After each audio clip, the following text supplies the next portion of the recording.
Arganissima, New York. Your exotic skin, hair, and beauty source, and your one-stop shop for all your natural and organic skin and hair care, featuring authentic organic Moroccan oil and prickly pear seed oil and much more. Bringing you only the best, straight from the source and proudly produced in the USA. So what are you waiting for? Shop today at www.arganissima.com. Arganissima, New York. Your beauty is our duty.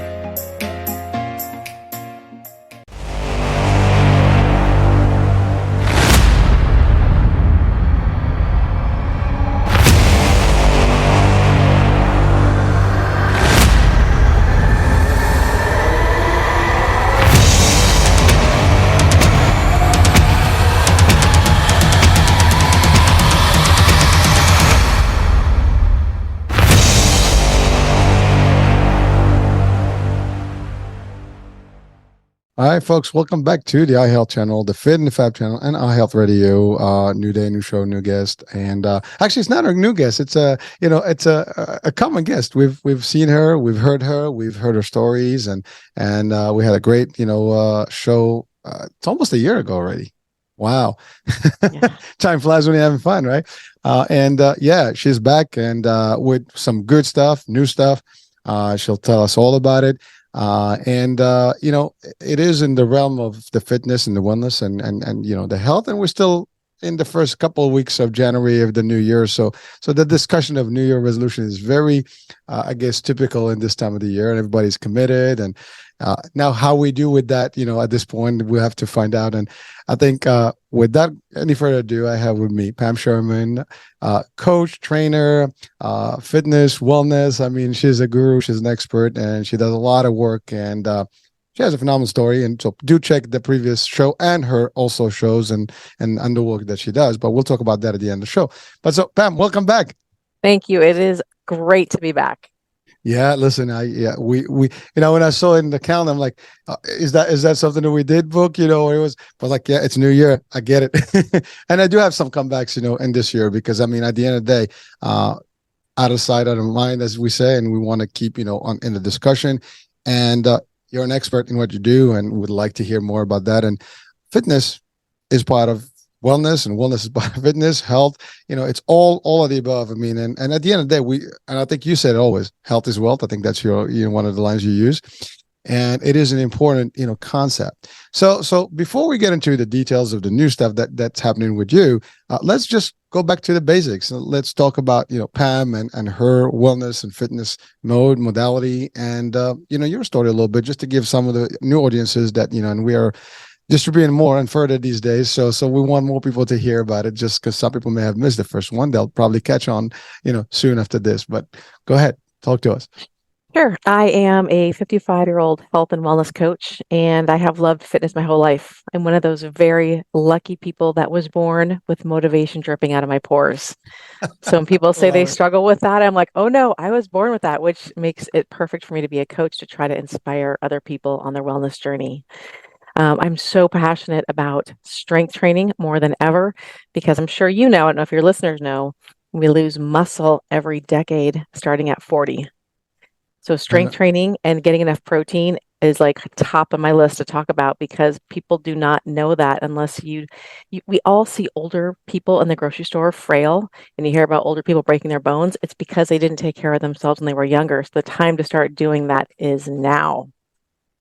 Well, that is huge, and we do want to spend some time on that. I mean, and I think it is a great topic of discussion, because we have two levels, right? You have the younger days, and and the youth, as we all go through it, and we have a very diversified audiences here, so everybody is from all over the different levels are going to be listening to this.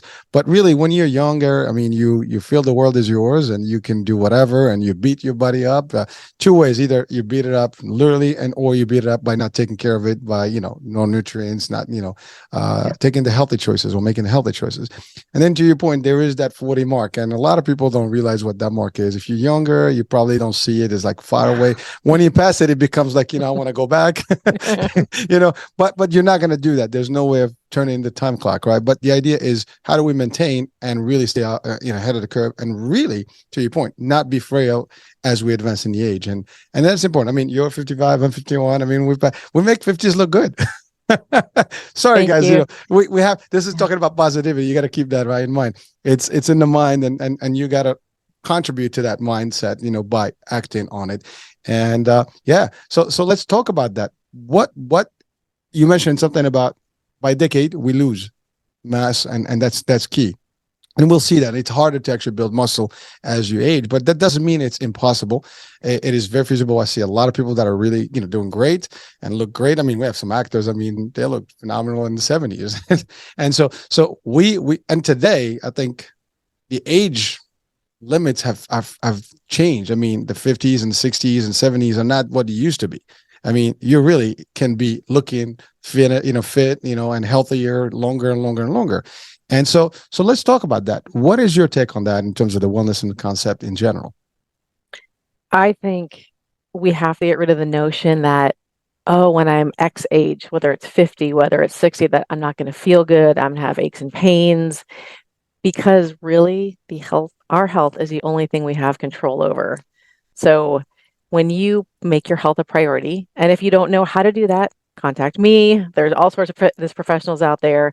But you want a fitness professional because there's so much bad information out there, especially this time of year where there's all the fad diet pills and books and all that stuff. But you can control how you feel and how you age by what you do every day. Prioritizing protein at every meal is so important for everyone. It doesn't matter what your age is. Our society, unfortunately, is set up to eat a bunch of processed food and a bunch of crap, which does not serve you on your health journey or your age journey. Let's face it, at all.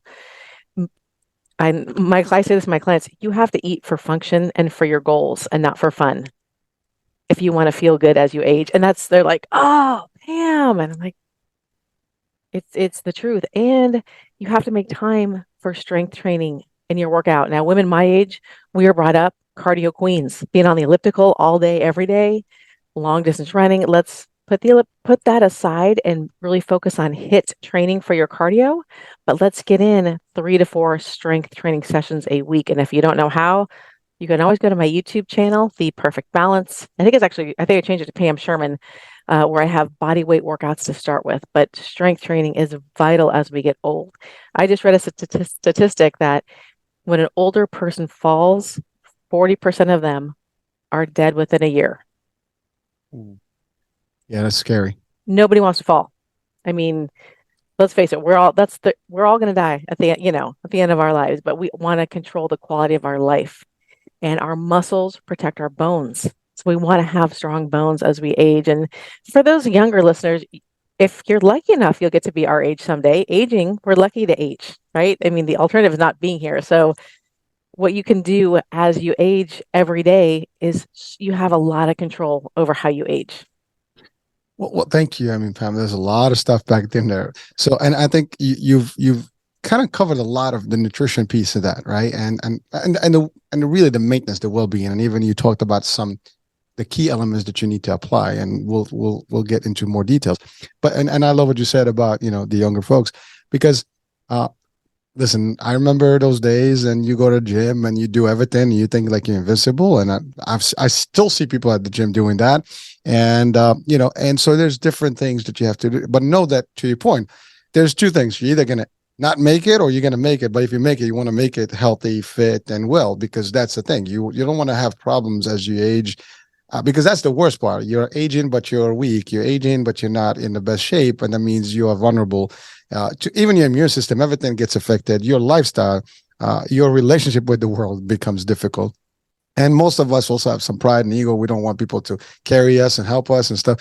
And so ultimately, the idea is you want to live as independent as possible and as vitally, possible in that life. So that's important. But then you mentioned something that is important, that today, I think it's more than ever in the last couple of decades, is like, we live in a society of processed food, as you said, and fast food, and fast pace. And again, I will give the example of my own kids. Yeah, I have these discussions all the time. Like I had this discussion today with my son. Like, dude, I don't know what you eat because you're not getting anything that you're supposed to be eating, right? Oh, I do that. No, you don't. So we have that debate, but I see that more and more and more. And so the younger generation, I'm talking about like, the teenage generation, and just that's actually almost developing there. And then what do you think that's going to happen to you when you age, right? So that's one of the biggest problems we're going to face in decades to come. It's almost like fast food and bad food is socially acceptable for everybody. It's not normal to eat at home more often. It's not normal to say no to the specialty coffee drinks that are more like a milkshake than anything else, or I call it cake in a cup because it has as much calories and sugar as a piece of cake. That's the norm. And I have a friend who has young kids, and she's like, "You don't understand. They want that every day." I'm like, "You're the mom. You get to decide if they have it every day or not. It's okay to say no." Yeah, But society wants you to say yes. That's the problem. Well, I mean, you got from influencers, from that now in social media, it's all about that. Everybody's marketing their products. I get it; it's all business industries, but people have the choice, and they need to educate themselves as to what is what. But you're right. There is that level of almost like we're into this hypnosis where this is what we do and that's it, and it's just like everybody is expecting you, and it's okay. But what does that mean to you? You said it. I mean, if we eat all that junk now, your body is going to have all kind of problems. And a lot of doctors discovered these things over the years because now as they analyze the changes and more diagnoses and things like that, they realize that there's some impact, something changed. And when you go back, you'll find some of these things are the reasons why we have, today, cancer and a lot of other diseases. It's really because of the way we do stuff. Um, uh, I had a guest, we talked about sugar, free world type of concept. And actually there's a summit going on right now. It's about that. I mean, sugar is one of your worst enemies, and everything that's processed has sugar, and the fast food has sugar. And I love what you said about a cake in a cup. I mean, it is loaded with calories and sugar and stuff. And none of the, not maybe there's 1% of potential nutrients, that will help you there. But maybe if you're running, you're gonna burn some calories. You need some, but that's not usually the best. Now, I mean, again, I'm not a nutritionist, so I can't talk about it, but I've had enough guests, and discussions about it that I can at least, and I'm in the fitness world as well and stuff. So I know how that works. You need to have that. And it's a balance. But I love what you said about that. And you mentioned something about proteins and working your muscles and strength training. So let's talk about that. I mean, because people are afraid of strength training, especially as they age, because it's like, oh, I can't do this. It's too much. It's too heavy. Can I really pull and push and put all these extra weights on?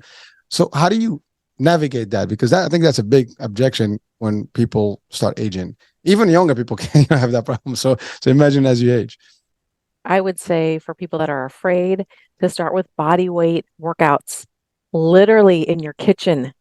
If you're waiting for the Keurig or you're boiling hot water, go against your kitchen counter and do push-ups. That's a great place to start if you've never done anything. Pull out your kitchen chair. That's a perfect place. Sit down and stand up. That's a squat. You need to squat for the rest of your life, because if you can't squat, that's the number one reason people go to nursing homes, because they cannot get up off the toilet, which is a squat. So let's start in your kitchen. Literally, Betty Basics. And even if you've never done anything, 10 seconds of body weight push-ups, that can be a lot for somebody. And then go to 20 seconds, and then go to 30 seconds. Then you can go to plank. I mean, I have a ton of body weight workouts on my YouTube channel, but starting out with body weight, and then once you're comfortable there, then go to the gym. I would hire a trainer, especially if you've never done strength training before, have them show you a safe and effective program. I highly recommend free weights, especially for the ladies listening, because most workout equipment is made for men, tall men. Most of it is not made for our bodies, and we don't fit right on them. So free weights, bars, that would be a great place after you're comfortable with the body weight workouts. Well, so that's an awesome, because part of the discussion here, because when you think weight and stuff, you never think about the body option, right? Or at least what you just mentioned. I mean, putting doing some push-ups on the counter. I mean, most people think push-ups, you got to go on the floor and do it and push the ground out, like we in martial arts say, push the ground down, right? But that's not the idea. I mean, you can do it standing, you can do it against the wall, you can do different things. You just have to have enough, gravity pull and stuff to push and to get, some traction, and you can feel the muscles. The idea you work in them, right? And then the other, like you said, the chair. I mean, everybody's got a chair. The exercise can be simple, but we don't think about it that way. I think most of us, or we even maybe criticize like, oh, come on, I'm not going to do that. That's like an insult, right? So which one is it? At the end of the day, something's better than nothing, right? And Every and you have to time. start. Yep. And I say, if you think that's nothing, set your kitchen timer for 10 minutes and go back and forth between the squats and the push-ups, and then let you know after 10 minutes what you think, because it's not as easy as it sounds. Oh, I love that what you said. I mean, I know it from just the world of martial arts. I mean, if you look at martial art training, there's no weights. I mean, it's all body, and gravity and all the stuff. And these guys look pretty cool. I mean, they don't tend to gain a lot of weight, but a lot of it is hit training, and it's more athletic stuff that they use. A lot of body push-ups, 3 point, the jumping and all the stuff, and the squats. And I mean, a lot of these horse stands, I mean, they're really what they are. They're squats. But that's the thing. Like, there is more. I mean, if you do more reps and slower and different movements, I mean, your muscles. I mean, I had one time someone challenged me, I'm like, let me show you how you're gonna burn. Like, it was a shoulder exercise. I'm like, I'm gonna show you how your shoulders are gonna burn in less than 5 minutes. You'd be like, asking for help.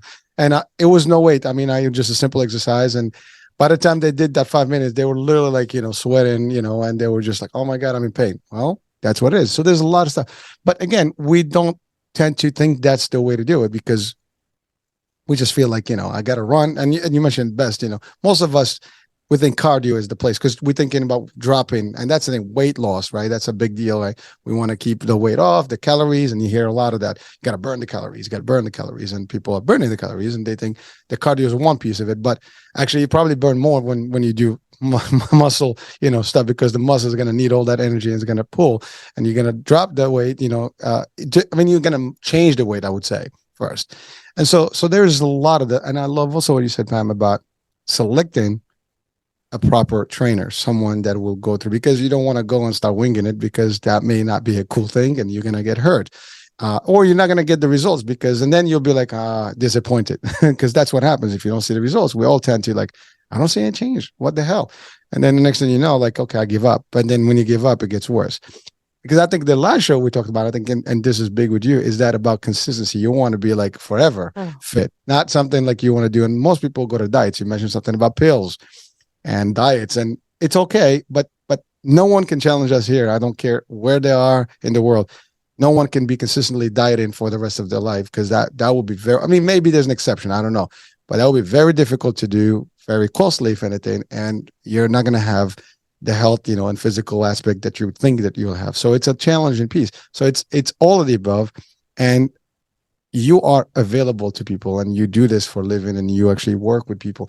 And also, you mentioned something important, because women and men, there's different things, that we can do. We can do a lot of things that are similar, but you're right. You have to know what the dynamics are. You said it, the machines were designed differently. And so you need to know how to operate them. And having this discussion could be a little complicated, because people get excited about this, but there's not because it's a difference. It's just that's how it was designed. And so now there's more designs and things that are probably changing and shifting. But if you don't know how to operate those machines, you can have a problem. The bodies are different, the structures are different. So you have all that. And it is important to understand these things. Otherwise, again, you make mistakes. You're not going to be happy with your results, and therefore it's going to affect you long term. So let's talk about the supplement piece you mentioned in the diet. What's your take on that? I mean, obviously you said the first resolution of the year, everybody wants to be fit and lose weight. And they start with the diet concept and probably more supplements and things like that. So what's your take on it? I mean, I know you have an opinion about it, and it's good to share. Again, people can do their due diligence and research. So I had a member of my gym ask me right maybe a week before Christmas, and he's like, hey, so I'm going to start these keto pills. I about lost my mind. And I'm like, what are you talking about? And he said, well, my nutritionist told me to eat 125 to 150 grams of protein a day. I'm like, that's a great recommendation, but I'm not losing weight. I said, are you eating that much protein? No. What else are you eating? Well, it's Christmas. I'm eating sugar. And I'm like, trying not to lose my mind here. I'm like, well, if you eat real food, if you stick to that protein, stick to real food, have big salads every day. When you're hungry, grab an apple, prioritize protein every time you eat. That is the best way to lose weight. Track your food and app. There's tons of free apps. I like my Fitness Pal. There's a ton out there.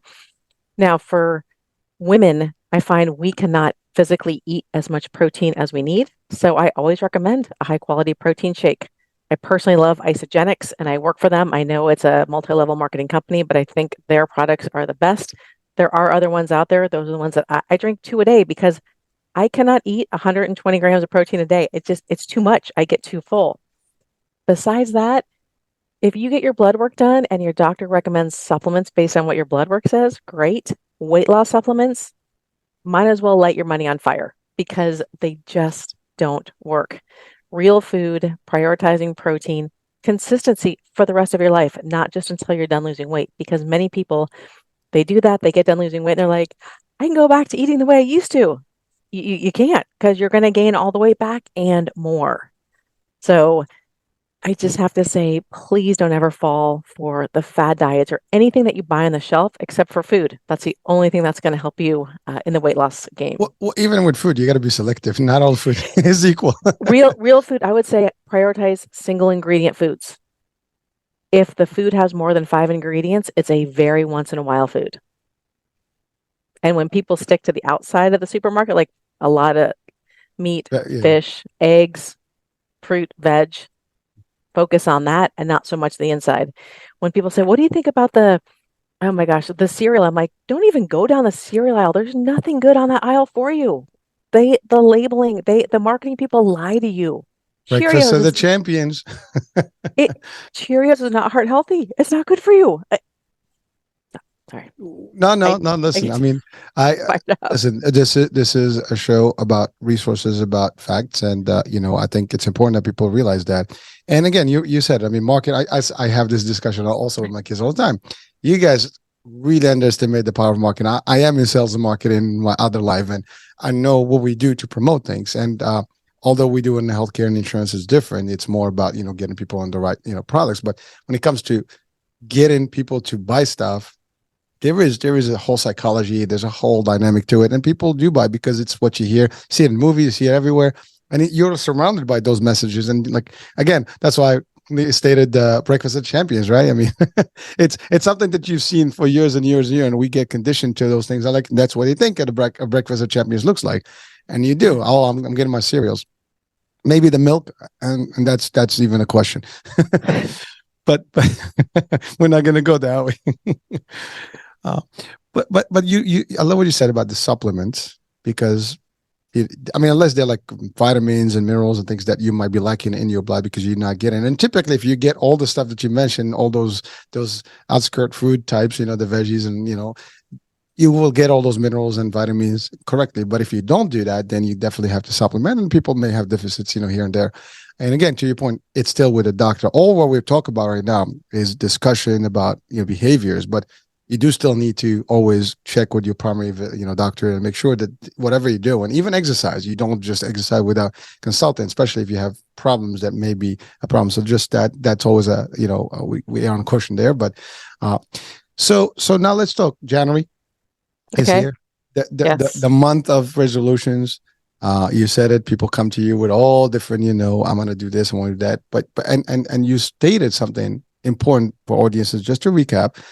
The idea of you want to build and you don't want to go back because the minute you go back, it's going to get harder and more disappointing. And then you're in that cycle and it's just not going to work. The idea is to find that perfect, balanced, between every single thing that you need to do to keep with it without having to go back. And it's hard. I mean, I know that for me, I mean, to maintain weight, to maintain the right shape, it takes time, it takes work, it takes this and sacrifice. And sometimes you get caught with business, with everything else. It's not easy and we understand it.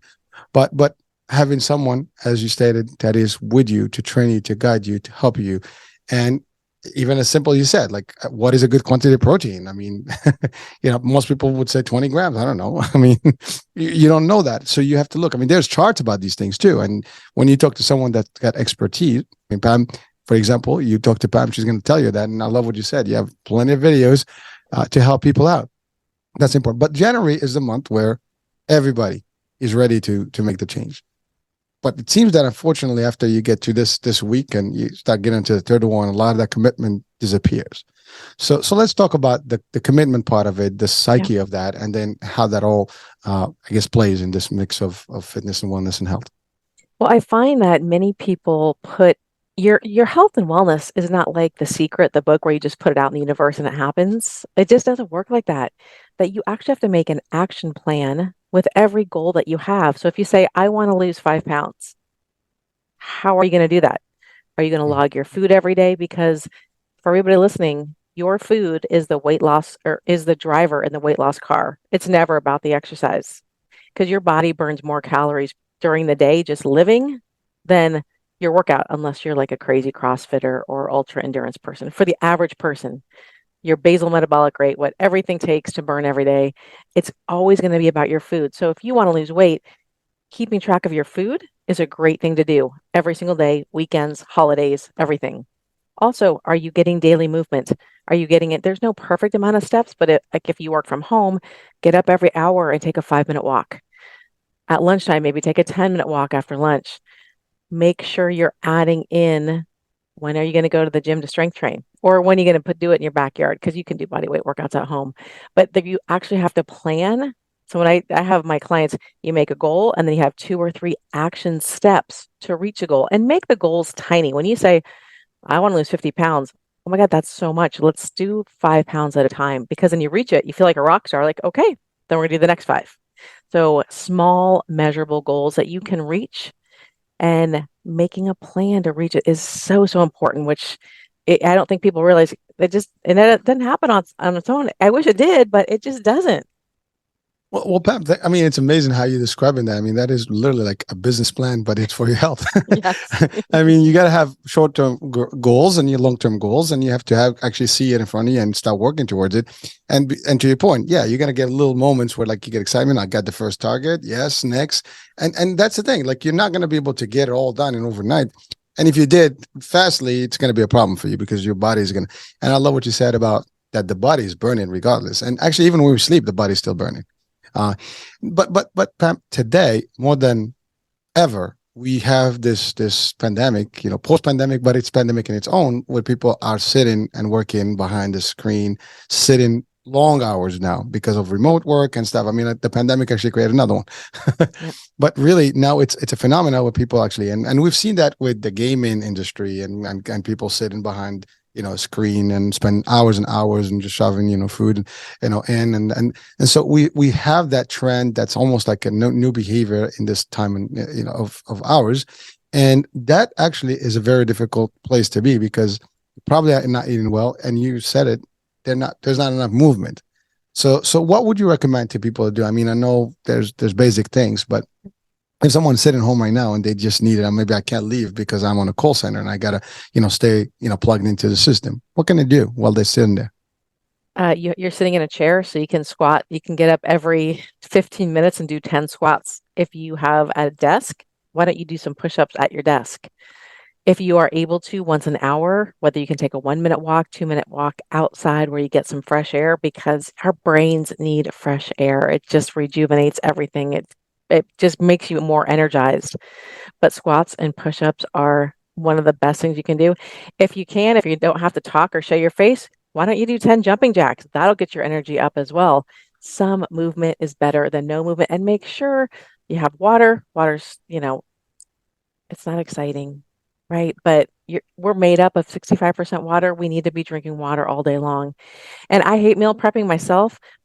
Making sure you have food at home that's easy to put together, where you prioritize protein and you have a lot of different color veg, fruit. That would be a great thing to have at home. So making a meal is easy. And really, your meal should keep you full for 4 hours or so. If you're hungry an hour later, you did not get enough protein. So, so it's amazing you say that because earlier you mentioned something about I am working, I'm doing all this stuff, but I'm not seeing the results. But I think I've heard that I see this myself. I mean, I've heard this line where, oh, I'm doing all this, but I'm not seeing changes. Well, what are you eating? I mean, are you eating the right time? Because some people actually they go at night and they just kind of like go crazy, I know. and then they go to sleep. I mean, there's behavior behind this. I mean, and I think understanding all these dynamics will make a difference between your sleep, between your protein and intake, between your hydration. I mean, water, to your point. I mean, people don't drink enough water.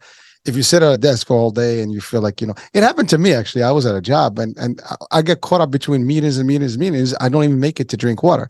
And it was literally like brutal. I would have to come home at night and start drinking and making up, which is not really the best way to do it.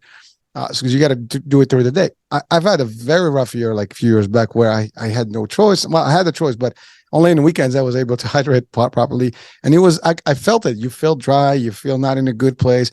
So water is almost like, it is the liquid of life, right? You need it. So it's all, and you mentioned something about walking out and getting fresh air, oxygen. I mean, you get low. No matter where you are in the house or in the office, your air is still circulated and filtered, but it's really just recyclable air, unless you open the windows and everything, which most of us these days don't do that, especially if you're in the colder air territories. Or actually, if you're in the hot territories, you have AC, so you don't open your windows. One way or the other, you're locked in, and you don't get enough. It's amazing. These are little things that we don't even pay attention to, but those are like real important pieces of how it all plays. It's not one element; it's all of the above. So it is, and you can even set your alarm as a reminder to drink water. My mother-in-law was a terrible water drinker, so I said, "Do you know how to set your alarm?" And she said, "Of course I don't." I said, "How about if I set it for you 4 times during the day?" She doesn't know how to turn her alarms off, so they still go off 4 times a day to remind her to drink. I love it. Well, whatever works, right? I mean, again, sometimes you got to trick yourself into doing things, and having these systems can help you. I mean, reminders, this, that, the other. You got to find, for my mom, it's funny. Her doctor had recommended to park far away from anything so we can get some walking to wherever we're going. So this way, you get at least those steps in. When as opposed like how we all have those handicap parking permits, and you want to park right in front. I mean, if you're disabled, I get it. But if you're just getting old or whatever, you might want to be a little further to actually get some steps in. It's as simple as that. And it works. And can I tell you one thing that drives me absolutely crazy? I can't take it. The people that wait in the Starbucks line. Please park in the parking lot and go in the car, or go in the store. When I see 20 cars waiting in line, I'm like, oh my gosh, really? Get out of your car, or whatever drive-through it is. Get out of your car, walk in, walk out. Okay, I'll stop. Well, I'm going to make a joke about that. I actually, for a selfish reason, it will be easier to actually walk in, because sometimes you get faster service, you get quality service, and you know what you're getting. Because you drive, sometimes you don't have time to look, and you drive away. It's like, damn, I'm missing something. It's not, it doesn't even work that way. But you're right. I mean, but unfortunately, it's, the lifestyle that we have. It's just run, and It is. and so we get caught into that mix because life happens. But the most important part of life, we actually neglect, and that is our health. Because if we don't do all these things, your life is not going to be as fun, to do the stuff that you want. Even working is going to be difficult because if you're sick, for example, and you can't go work, I mean, you might lose your job. You might be on disability. Things will be bad for you financially. So there is ramifications everywhere you touch it. There is an outcome. But do we put those things in front? Like, what happens if I don't do this? If people ask that question, they'd be like, oh, damn, I got to be more careful. I got to do this. Do it for yourself. I mean, I think if you're healthy, you can contribute to everybody around you, your family, your kids, your significant other, the workplace, society. I mean, you can just do more. And if you don't, well, you're just hurting yourself. And then again, even the healthcare system, we had the whole one discussion about, I mean, we talk about sustainability and things in the world these days, but a lot of things actually do affect everything else. I mean, if everybody's sick, I mean, it's paying the industries and the healthcare system, but also it crashes the healthcare system sometimes, because we might not have the infrastructure to actually meet all this potential demand when we're all sick. So it's that kind of thing. It happened with the pandemic. Now that's a unique, case, but we do have an influx sometimes of problems that we didn't even see before. I mean, diabetes is a big thing today. It's just, I don't think it's going to go away because of the way we eat and the way we do things. It's amazing. Well, and when you and I were young, it was called adult onset diabetes because young people did not have it. And now kids as young as age 5 have it. So it's called type 2 diabetes now. You know what's funny about that is that since the beginning of babyhood now, when you're a child, an infant, I mean, once you pass the stage of milk or like, whatever, I mean, in formula or regular milk, you get into like the drinks and it's all sugary. There's a lot of sugar and candy. I mean, we talked about this. Everything is candy. I mean, we had a whole show about sugar-free stuff, right? And no sugar. And the concept is really you cannot have sugar literally in the first 5 years. That was something I've learned, or 6 years. And then when you develop that, then you have a better behavior with sugar. But we actually in those early ages, sugar is like part of our life. Everything is sugar. You dump sugar and everything. And by the way, we're not talking about natural sugar. We're just talking sugar that is just granulated stuff. And that is not really, really a good form of sugar, if anything. I mean, maybe fruit, sugar, whatever. It's a different level. But we actually kill ourselves so early on that by the time and I think we're going to see more and more and more of early stages of disease and types of diseases and problems because our behavior, originally. I mean, if you look at historically, there's this whole discussion. Oh, people lived less. People didn't have the longevity they have today and all this stuff, but they lived a different lifestyle and they were healthy. I mean, people really ate natural stuff, exercised. They had to walk to places. They worked outdoors. They were, with sun, so they had enough vitamin D business. It was just different and the way things happen. And you can still see people that are living, for example, in suburban areas, maybe farmland. It might have a little bit more than people that, for example, in the city is worse. I mean, because we are literally like, talking about free, what do you call cage-free chicken? We're in the city somehow, Yeah. if you do the analogy of like, we may be just not as different from that kind of level, but that's what we are. We are in these little compartments and it's difficult. I mean, we've seen it also in the pandemic when the lockdown was there. People that were like in metropolitans, they really suffered the most, than because they couldn't even get out of the house. Right. So I think people make it harder than it is. Your health. Like if you look back at what your grandparents, like you said, how they lived, they ate real food. They didn't eat processed. I mean, it depends how old you are, but they ate real food. They ate eggs for breakfast, eggs and bacon, eggs and sausage. They worked out in the fields all day. They had, everything they made was homemade. There was no processed foods. So their rates of cancer, their rates of heart disease, there was zero type 2 diabetes for kids it was, a very, very small amount of the population had it because they ate real food. Where if you stick to real food, daily movement, drink your water, avoid sugar's poison. it's poison. I call it the bad boyfriend. It's so hard to break up with. I'm sorry, I was funny. That's good. That's a good one. Well, it's in my case, it would be like a bad wife or bad girlfriend. But I think it's a bad significant other. It's just not good. It is amazing. It draws you back in, and you want to wake up, and it draws you back in. You want to break up. Well, you get cravings. That's the thing. It almost you feel that like your body's asking for it because you're conditioned, and it's hard to get rid of it. And people like are attached to it. And it takes time to really get to the point where you can completely just be off it. It's a drug. Well, and when your palate gets used to eating processed foods and a lot of sugar, eating real food does not taste as good as a processed stuff does. There's definitely it takes a couple weeks, I would say, to enjoy the taste of real food because processed food makes your palate like, oh, you want that extra sugar, salt, and fat that processed foods is perfect at putting together. Yeah, they taste good, don't they? I don't eat them, so no.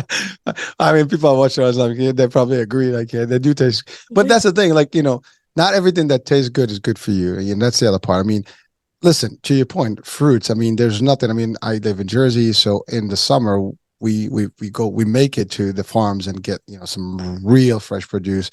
We go to the trees and get the peaches and all the stuff. Go strawberry picking. And the taste and the flavors and how you savor those things are completely different from what you get, if you buy it already frozen or but so at least we get about 3 or 4 months worth of nice fresh stuff.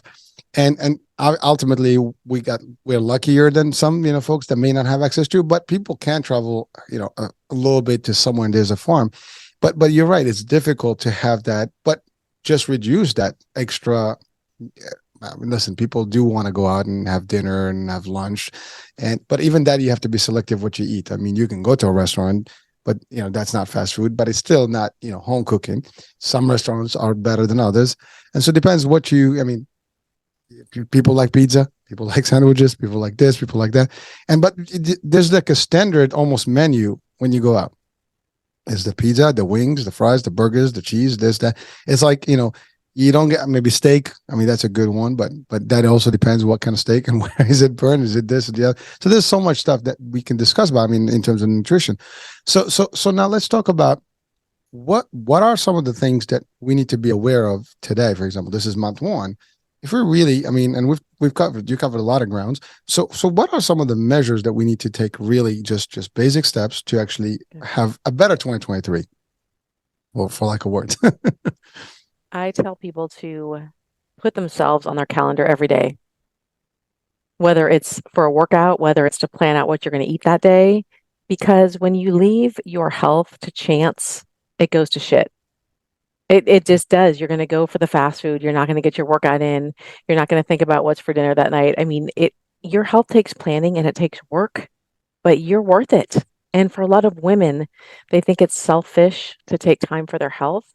And it's not selfish. It's like the airplane. You put the oxygen mask on you first and then your child. So much to your point that you said earlier, when you work out, when you take care of yourself, you're more productive, you're happier, you're a better partner, you are just a better person overall. So it's not selfish. It actually makes you happier with yourself. So taking that time for yourself is important and getting that in your head for the rest of your life. Never selfish. Self-care is self-care and everybody needs to do it. Focusing on real food. That's huge. Now women, we love our carbs. Oh my gosh, we could live on carbs. Women, especially as we get older, a lot of people around my age, we're in menopause. I'm in menopause. We lose estrogen. We are going to lose our muscle unless we focus on prioritizing protein and strength training. And the strength training is for everyone. If we're lucky enough to age, we want to keep our muscle. So number one, self-care. Yes. Number two, prioritize protein. Three, strength training. Daily movement is so important. I was in Europe over the summer. I did not see one gym. They walked everywhere, and I did not see one overweight person. They walk everywhere. So daily movement, I find, is very, very important. Is that something though? I mean, not even if you go to a restaurant in Europe, I mean, the food, portions are different. The quality is different, and people do look much slimmer, much thinner, much healthier, and I think the quality of life is just completely different. I mean, I was in Spain also in the summer, and it just a different, I mean, we walked everywhere, to your point. I mean, you have a hotel that's central and you just walk around. I mean, you spend hours. And when you think about how many miles you actually put in without even realizing how many miles, because you're busy, you're walking, you're doing this, you're doing, and it's amazing how you feel. I mean, at the end of the day, you feel like energetic and you got the whole stomach. Here, well, that's the other thing. I mean, ultimately, if you're in a city, you can do that. And I mean, in some areas, like the states are big, and a lot of us live in areas that are more like suburban. So there's highways and stuff, and you have to go somewhere to get just your basic food. And so it's a little hard, but that doesn't mean you can't walk around. I mean, you go to any development, you can still walk around. And so there are parks that we can do. You can go and park and really go to the park and do your thing. So there's alternative, but you're right. There's different style. We just don't have that in our culture that's not it's changed, and we can learn from that. There's nothing wrong with that. No, and it was interesting too, is that our society is so casual now and laid back, and people are wearing sweats and workout clothes everywhere. In Europe, the women, most of them are in dresses. Nobody's wearing sweatpants. Nobody's in yoga pants. They're all their clothes are fitted. And it was shocking. Like, everybody's in sweatpants here. Like, you go to the grocery store, people are in sweatpants, and I'm guilty of going out in workout clothes. I live in workout clothes. But when they're like, oh, I'm underdressed, I need to wear a dress. I think they're more, it was just interesting that they wear clothes that fit, where you don't see that a lot here, because there's no double XL in Italy. They don't sell those on the shelves. They sell clothes because they don't have double XL people. So they're eating real food and they're moving on the daily. It's different. I mean, listen, people are watching, listen right now. I mean, there is a way to do this. We just have to all kind of figure it out for ourselves. And we're not in Europe, so I mean, we can't have the same, but we can do enough to mimic that level. But you're right. It's all about us. I mean, I have a joke. I mean, my wardrobe, and I've been maintaining the same size for years. and I don't change. I try to keep the same size. I would never get another size. And if I start feeling that it's getting snug, that's the time when I know that something is off. I have to get loose again. So it's like I have these measures, because some people, like, they have this, like, couple of sizes just in case, so they can. I refuse that concept. I learned that a long time ago. You keep the size, so you don't. So I know I need to be this or less, nothing more. And it's Yeah, difficult, but it helps. a lot of women have their skinny clothes, their medium clothes, and their fat clothes. I'm like, no, no, no. You should not have that many options in your closet. Stick with your happy weight. Doesn't have to be we're not going for a high school weight. Most of us were very different back then.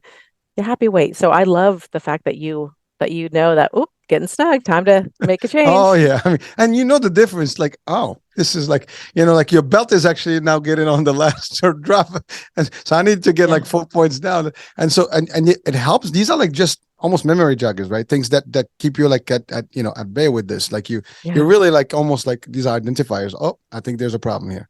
I'm not feeling good anymore. This is not the right fit. I'm tight over my shoulders. There's something going on. I'm not talking about muscling.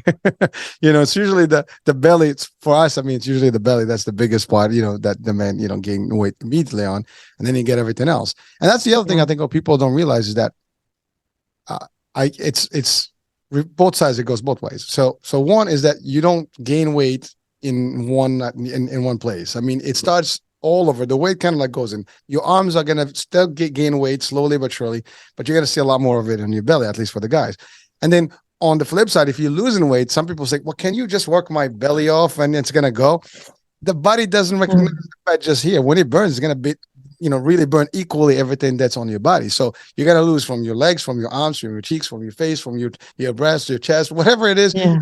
Then your final stage will be your belly. That's the last pouch. and some people like, oh, can you make me thin from the waist down? I mean, it doesn't Yeah. work. No such thing as spot reducing. And I find that the place that people want to lose weight from the most is the last to go normally. Yeah. So if it's a belly, they'll start to lose weight in their face, arms, and then Well, eventually, that's the easy one. Yeah, the first one that shrinks, and then you start losing everything else. But that's the last part, and then even when you lose that, you still got that bottom pouch, and that's the hardest of all of them. And as your age is even it gets worse and worse in time. But again, you talked about strength training and building the muscle, and so that's an important piece. So let's yeah. talk about that just for a moment. Like, why is that important to people? I mean, the muscle is, you mentioned something about it. You need the muscle so you can have better, protection for your bones and everything. But how's that important to all of us out there, listening and watching right now? When you strength train, your body actually burns more calories for the rest of the day, as opposed to when you, like, say, go for a 2 mile run, your body's done burning calories after your run. When you strength train, your metabolism is raised for the rest of the day, so you burn more calories. That doesn't mean, for everybody listening, if you're logging your food on an app like MyFitnessPal, do not add in your exercise calories. If you are trying to lose weight, those are calories that go in the bank. You know, they're like, I get to eat 300 more calories. No, no, no, no, no. Don't put that back in. People are afraid that they're going to get big, bulky muscles. Actually, though people I know, myself included, my body has shrunk. I'm actually smaller, fitting into smaller clothes, lifting weights. Muscle takes up less room than fat. Women, you're never going to get big, bulky muscles ever, ever, ever. You're going to look better and your clothes are going to fit better. I know it sounds funny, but for every woman I know that starts lifting, their clothes, they have to get smaller sizes when they lose weight and they strength train. So eating right and strength training is really a magic combination. Guys, you probably want to get big. You have to eat a lot of protein to get big and lift a lot of weight. And it's very hard to do as you get older. But if you start those habits as a young man, it's easier to maintain as you get older. Well, that's pretty powerful. And I asked the question so you can give us that answer. And it's important because I love what you said. It's almost like being condensed, but really in a good way. I mean, you lose all the fluff and it's all lean, mean. That's it. And Yeah. that's what you want. And you're right. So you're not shrinking, you're just actually toning in the right fit. And then that's it. You lose all the excess. And I can see the picture as you were describing it. It's like I can see that whole thing happening. But I love what you said also about the metabolism, like kicking beyond just the workout. So because your body's still kind of, it's still in gear. That's why, you got to do it and you work out an hour or two, whatever. But then the whole day you operate. A lot of people actually love to do I do that too. I love to go in the morning to the gym because it gives me the energy for the whole day. I'm Yes. literally like, I'm like, if you, and if you go at night, that's the worst part. I did that too. You come back from work, you go to the gym, now you can't sleep because your body's like kicking, like you're so hyper, it's not even funny. Yeah. And so early is perfect. I mean, obviously, if you don't have time, whatever you find time. But you're right. That just explains the concept of energy and how your body is still going to be like working. Sometimes you don't. You the next day is your body is still kicking because now, especially when you do different workouts and different muscle, types in the body, because not you don't do everything one day, right? I mean, some people do, but I think there's the concept, but that's why it's important to have a trainer to guide you. Today we're gonna do the arms, the upper body, lower body, abs, whatever, back, and so on and so forth. Legs, I mean, leg day. I mean, legs can take a lot of energy on you. They can build up. Well, Absolutely. but Pam, sorry, go ahead. No, no, go ahead. No, I was gonna say you said it best with the idea that I've heard that story before where oh, I don't want to get bulky and build muscle like a man. I mean, I've heard this from ladies, and it's very. I mean, my wife is a fitness instructor, and we hear that all the time. And they say like, "Well, I don't want to do that, so I don't want to look like these guys, and chisel." I mean, unless you're going to the fitness world and doing some competition, that's one thing. But that doesn't work that way, and you perfectly stated it for everybody. So people are listening right now. Get comfortable. You can do this. That myth can never die. Like I've been doing this for 26 years and people still think that. I'm like, I've never met one woman ever who's gotten big and bulky from lifting weights. It just doesn't happen. I should say this. I wish it was easy to build muscle. I really do wish, but Yeah, I we'll have be been like monsters. right. Exactly. Incredible Hulk. Here we go. Yeah, no, I mean, but again, to your point. I love what you said, myth. That's the key word here. I mean, but it's there because again, it's what we see in the movies and stuff, and you get maybe a physical vision of what that looks like, but that's not going to apply to you. And there's DNA, there's genetics, there's all kind of stuff that happens. Your sleep can actually make a difference with how you're going to do. Your body is going to Yeah. operate. I mean, age is a key. Metabolism is another one. You're 30 years old. It's a different metabolism. 40 changes, 50, and it just keeps almost going down. So you got to maintain it somewhere. You have to compensate. It's like going uphill, and you got to change the gears and make sure that you compensate. That's exactly what it is. Yeah, that's a step. So people sometimes may not realize how simple it is. As said, it's not difficult, but it takes work. It takes strategy. It takes understanding, and it takes someone like you to help. It's simple, but it's not easy. That's a very good one. And you have to make it a priority every day. And I've had clients say it's like a job. And I said, but nobody else can do this job for you. You can hire a housekeeper, you can hire a chef, you can hire out everything, but you can't hire out anybody to take care of your health. So the sooner you start to implement things into your day to be successful for the rest of your life, the sooner you'll see success. You got to invest. I mean, this is again, we talk business. This is your business. I mean, and I love what you said about that. That example always comes back about the airplane and the mask.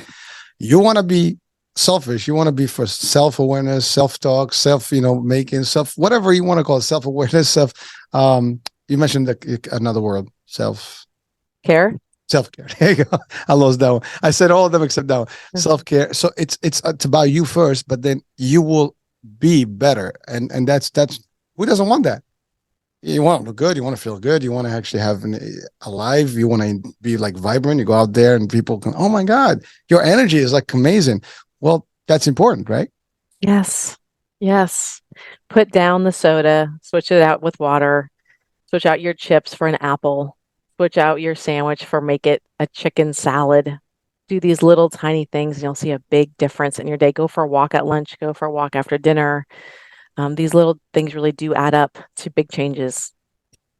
So Pam, you're asking a lot from people. I know. But so I want to just I was funny about that, but here's the thing. There are people that say, well, I'm comfortable the way I am. I mean, I don't want to do this. And I think there is that level where people they get to a point where they can make the change or they feel that they can't. And what would you say to those people? Because I don't think that's the case. They can always make the change, but obviously they get to the point where they're just almost giving up. So what would be your message to them? How do you want to feel in 10 years? How do you want to feel in 20 years if we're lucky enough to age? Because what you do today will affect how you feel then. If you want to feel better, if you want energy, you have to start taking care of yourself today.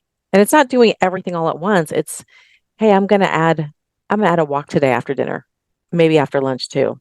I'm gonna switch out my soda, which is the bad boyfriend or spouse, for water. I mean, little things, going to bed earlier, getting better sleep. I want to feel like a rock star when I'm 70, when I'm 80. I still want to travel. I still want to be have no aches and pains. I'm 55. I have no aches and pains. I know people my age who moan and groan when they get up off of a chair. I don't have those problems because I've taken care of myself my whole life.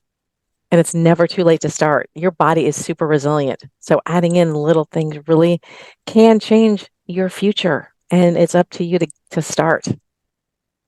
It's powerful, Pam. So now the next one is people may be like, well, I want to do all this. Sounds great.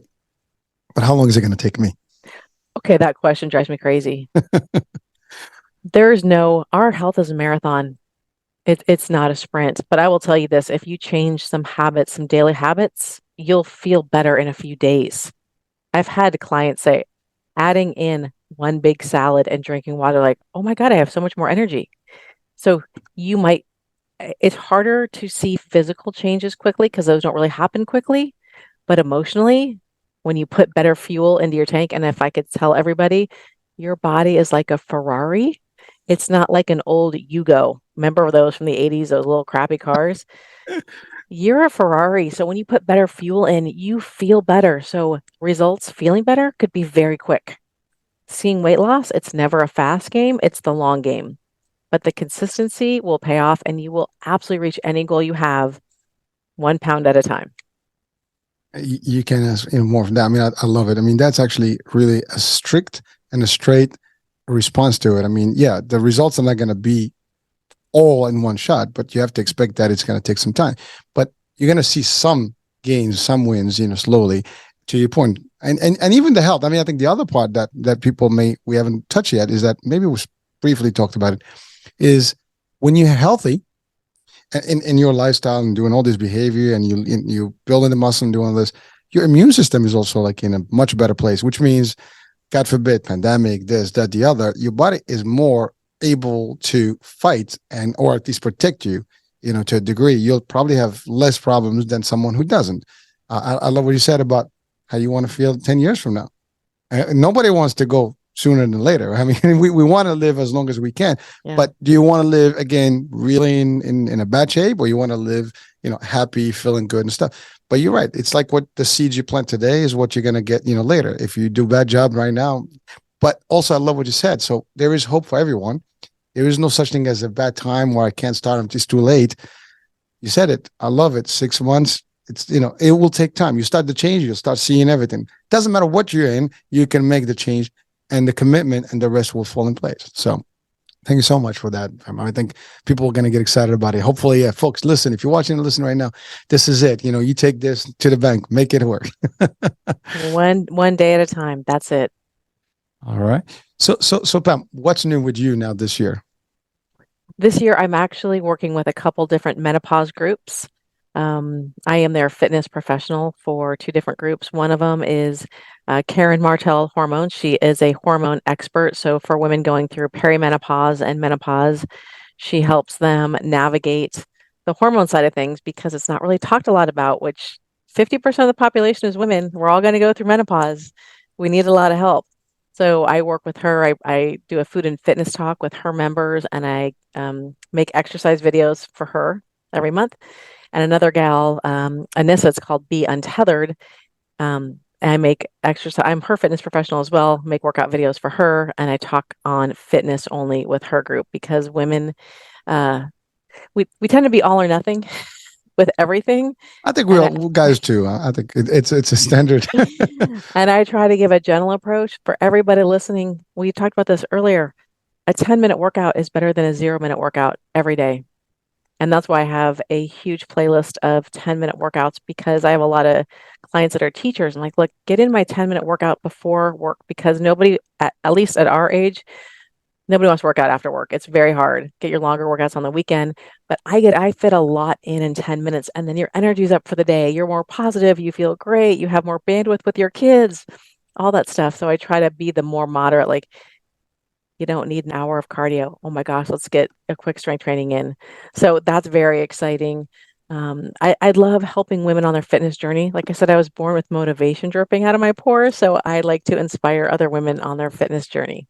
No, well, thank you. I mean, that's awesome work that you do, and I know you go also on podcasts and you do all this stuff, and you're really sharing the wealth out there. And you talked about menopause, and I've actually a few shows already on menopause, on the channel, and yeah, I mean, that is you said 50%. I think there's more.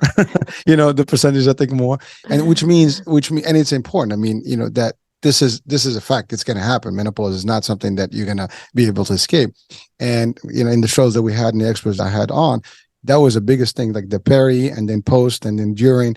Those are different types of changes that are happening. And if you are taking yourself correctly, it goes a lot smoother and then the outcomes are better and you can really be good. And there's a lot of shifts and changes in the hormones. And I love what you're doing, because I mean, that's important, because I think that is big. And not a lot of people talk about it. I mean, unfortunately, I mean, you don't hear about it on TV. I don't remember seeing a show on TV about menopause. Maybe it is. I don't know. No, and every woman goes through it. And it's just, there's a lot of misconceptions out there. You hear a lot of women saying, well, I got menopause middle. Like, you have wine middle. That's not menopause. That's wine. Because as we get older, we cannot process sugar, aka the bad boyfriend, as easily. A lot of women love wine, and it does sit in the middle. So you see a lot of women in midlife with a bigger middle, and that's from the extra sugar. So unfortunately, we cannot metabolize like we could in our 20s. Like you said, our metabolism changes. But yeah, there's not a lot of information out there, and working with these groups it's just great to help women on this journey, because what we worked out, like you said, in our 20s, we can't work out like that in our 50s. It's just a whole different ball game. So it is a couple really amazing groups I'm part of. It's really exciting. All right. Well, listen, I keep up the great work. Any books, anything going on? Anything that you I've started one, lessons from my accident, but it's very slow going because I have a lot of other things. I'm working with a couple different companies. I'm working with I have a private Facebook group called the Perfect Balance Tribe, which is a group coaching program. So I have my hands on a lot of different things. So that book is very slow going right now. it's okay. Listen, it's happening. It will happen, and then to get you started. That's it. Small steps, right, until you get there. I, Now, we didn't talk about the accident. I mean, do you want to just share what that is with our audiences to give them some, again, oh, motivation, because I think that's important. People sometimes, we all can have a good day and a bad day, and what happens after that. So your story can help some of our folks. I know we're coming to the end of the show here, but if you can just sure. briefly cover that. I think the accident happened for me and not to me, because my life is incredible because I got hit by a car 6 years ago while I was running. A car was taking a right out of a parking lot and only looked left, like many of us do. If you're taking right, you look left. Nobody was coming. Screamed out of the parking lot, and I was right there. And I face planted into the windshield, and I left a tooth in the windshield. And then rolled off the car into. Luckily, it was a Sunday. This is a very busy road. There was not a lot of cars there, thankfully, because could have been really bad. I crawled back to the sidewalk. I lost a bunch of teeth and had to have a bunch of oral surgery to get new teeth put back into my head.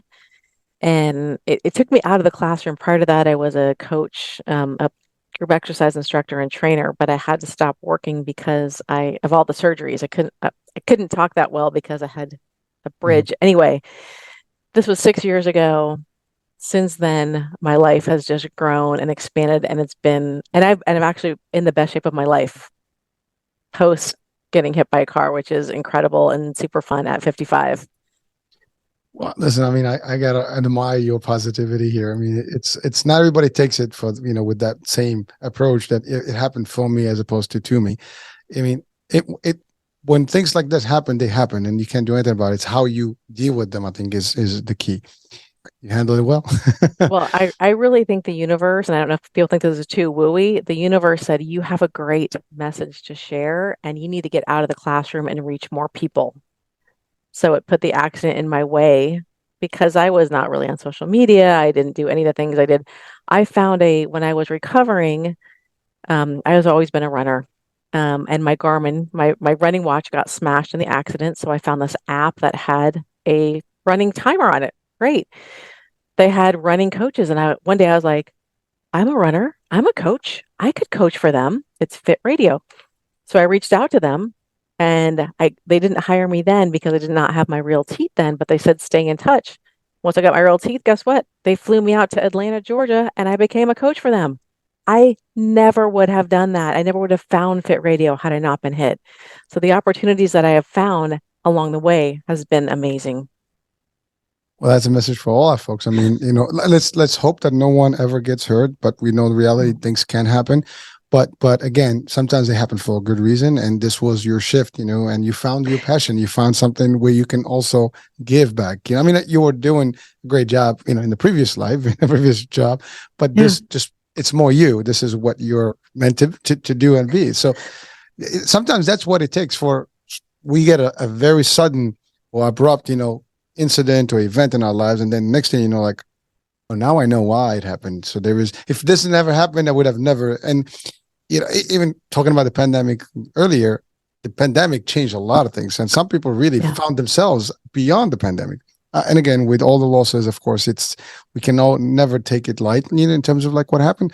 But many people had the resilience and the coping, method and mechanics, in place that to turn it to something more positive. And a lot of people did, make it, in a better place. So thank you for sharing that. I mean, I think at least, again, talking about motivation, I think some of that can actually get people, because I guarantee you right now, someone who's watching and listening is probably just gone or still trying to figure out something that happened to them and how it's going to play. And, if anything, it could be better. It will be better. And this may be a good new page, new leaf for life, and, a much better, lifespan and a healthier, whatever it is that you'll be doing. So just take it for what it's worth, and the past is the past. It's gone. You can't do anything about it. You cannot, again, we can't turn the clock backwards, but you can certainly move on, and you can write whatever you want today. And I love that. I mean, for me, every day is a new day. It's a new year. It's a new page. It's a new opportunity.